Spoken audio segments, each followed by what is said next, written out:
gracious, the most merciful, the one in whom we seek refuge in, and we seek refuge from our evil actions and from the evil within ourselves. And whomever Allah has guided, no one could mislead, and whomever Allah has led astray, no one can guide. And I bear witness and testify that there is none worthy of worship except Allah, and that Prophet Muhammad is His servant and messenger. My brothers and sisters, as I am certain that all of you have noticed, that more and more as time progresses, it becomes difficult for us to hold fast to our religion. It becomes difficult for us to realize when we are doing something wrong and when we are doing something right. It becomes difficult to even define what is right and what is wrong now. If you look at the statement of the Prophet Muhammad sallallahu alaihi wasallam, the many statements that he talks about, he gives us insight that it is a matter of our hearts dying or becoming covered in corrosion, in rust, in darkness. And it doesn't just happen overnight. You do not go to sleep and you wake up and your heart is completely covered in darkness. But rather it is placed there, speck by speck, dot by dot, piece by piece. One of the companions, Hudayfa, the son of Yaman, he said, I heard the Messenger sallallahu alaihi wasallam say that the trials, if you're familiar with the word fitna, that was the word that is used. And there's no exact translation to it, so we're going to use trials and tribulations. The trials and tribulations will fall on the heart of people.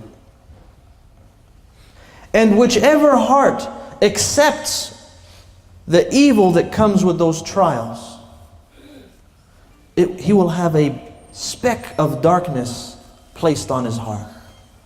And whichever heart refuses those trials and tribulations, then it will have a pure, bright speck placed on his heart. And then the heart will be of one of two categories. The first category being pure and white, in which any trial that comes to it, it rejects it immediately. It knows this is wrong. This is unacceptable, and it can throw it away. And it will remain so as long as the heavens and the earth exist. A strong, pure heart. But rather, if it's become a corroded heart, filled with rust, with ran, with wickedness, what is the result? He says, or it becomes a dark, ashen heart. Grayish. It becomes a dark, ashen heart in which it becomes like a vase that is tilted over. Can you pour anything into a tilted vase? And if you did pour something into a vase, a jug that was slanted, what's going to happen? Every time it reaches a certain level, it's going to pour out. This is what is happening to us, brothers and sisters, in which you hear verse after verse and hadith after hadith, lecture after lecture, and your heart can't contain anything. It is because of this darkness that has enveloped our hearts. And we cannot even realize what is happening with us, because the hadith continues and he says what? He says it becomes like an ashen, dark heart. Like a vase that is tilted on its side. It does not know any good, nor does it forbid against any evil, except with what follows its desire. وَلَا حَوْلَ وَلَا قُوَّةَ إِلَّا بِاللَّهِ. The only time we can tell right from wrong is when it goes with our desire. Don't you see that now? Don't you see that amongst the believers and the non-believers as well? If it goes with their hawa, they say it's right. If it goes with their desire, they say this is true, this is correct. And if it goes against their hawa, they say this is wrong. And similarly, if what is wrong goes against their desire, they don't accept it as well. If you tell them, for example, Alcohol, fornication, this is wrong. If it matches his desire, he agrees with you. If it doesn't match his desire, he says, no, no, no, you are wrong. Because time after time, little by little, our hearts have become ashen, have become blackened, have become rotten. Because day by day, we don't speak out against these sins that occur regularly. And I'll give you an example as to how this happens. When you are raising your child, and we all know the difficulties that come with that, especially once they reach the age of puberty, the teenage years, becomes the most difficult time to raise your child. But when they were younger, they were more likely to listen to you, because most of their interactions was just with their parents, except for when they go to school, they come home and the parents interact. But after a while, they come to you and they say, Dad, Mom, all my friends have a cell phone except me. And we get swollen up with pride. What? My son doesn't have what everyone else has? You will get the latest one. Just do good on your test. And they do better than good. They do excellent. Then you give it to him. And after a while, he becomes used to what? This ni'mah that you gave him is no longer ni'mah. This blessing is not a ni'mah. It's a niqmah now. It's a place of trial and tribulation. Because everything that you were protecting him from and protecting your daughter from, it now reaches them not into the safety of your home, but into even the privacy of their bedroom. They can communicate with anyone they like. They are able to see things that you didn't see until you were married. They are able to interact with people in such a way that you could not even think was possible. Then when you try to give them a nasiha, guess what? You don't let me live my life. You know why? Because day after day, you didn't catch it. But he was putting black dots on his heart every single day. And when you finally realized it, it's already covered in darkness. Then you tried to cure it, and what happens? You don't let me live my life. You're restricting me. All my friends can go to the theaters. They can go out and party. Don't you trust me? How foolish are you? Why do you even trust yourself? You know what you're doing. You're putting on a front that you're doing nothing wrong. And you are doing the worst wrong. Ibn Mas'ud, one of the fuqaha of Medina, one of the most pious and righteous of the Sahaba, he said, the believer sees his sins like an entire mountain about to fall down on him. A believer will see his sins like an entire mountain. He's waiting for that mountain that is hovering above his head is going to come crashing down. That's how he sees his sins. He says, and a fajr is an evildoer. An evildoer will see his sins as a fly that landed on his nose and he swatted it away. How many times have you done that? You forgot that you swatted the fly away as soon as you swatted it away. That's how we see our sins.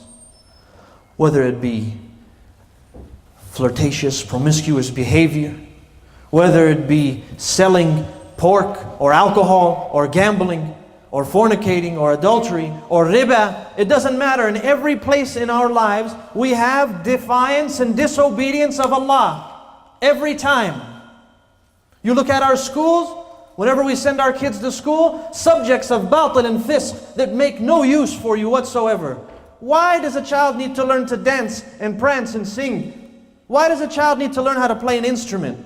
But that's what we're teaching them in our schools. Why do we have to teach them about interest and using it and so on and so forth? Why do we teach them that free mixing and mingling with one another is okay?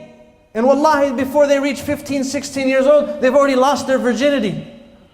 Not non-Muslims, Muslim kids. Day after day, it becomes part of their life to where they forget everything that you've taught them. And it is absolutely necessary that you become part of their lives. If you want to give them a phone, give them a condition. That I can search it at any time, whenever, and how many times I like. Your messages, no encrypting anything, no hiding it in a private folder. It needs to be completely open. Maybe that might help. And the moment you say, let me see your phone, and they say no, guess what's on there? Batil. Simple as that. And that's why I was telling this person, don't try to tell your parents, don't you trust me? Yeah, we trust you. But honestly, can you trust yourself to have a device like this? Because from it you can get anything. You can go anywhere from that device. It's a completely different world, wallahi, that we live in now. From how you grew up, to how I grew up, to how they are growing up now. Before, if you wanted to interact with somebody, you went and you met them at their house and you sat and talked with them.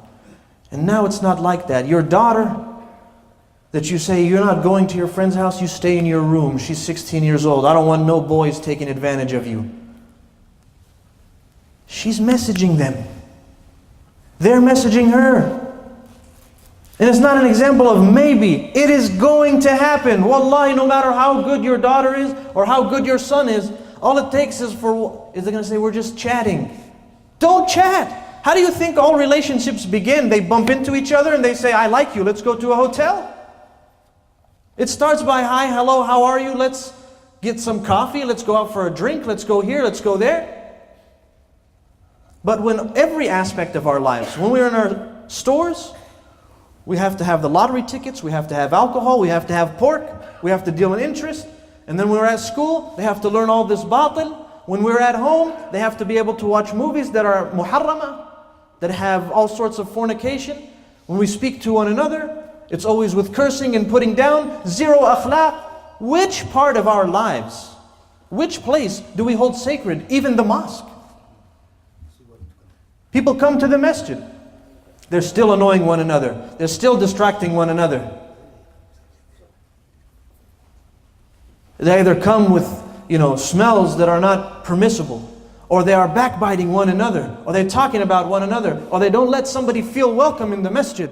So many different things.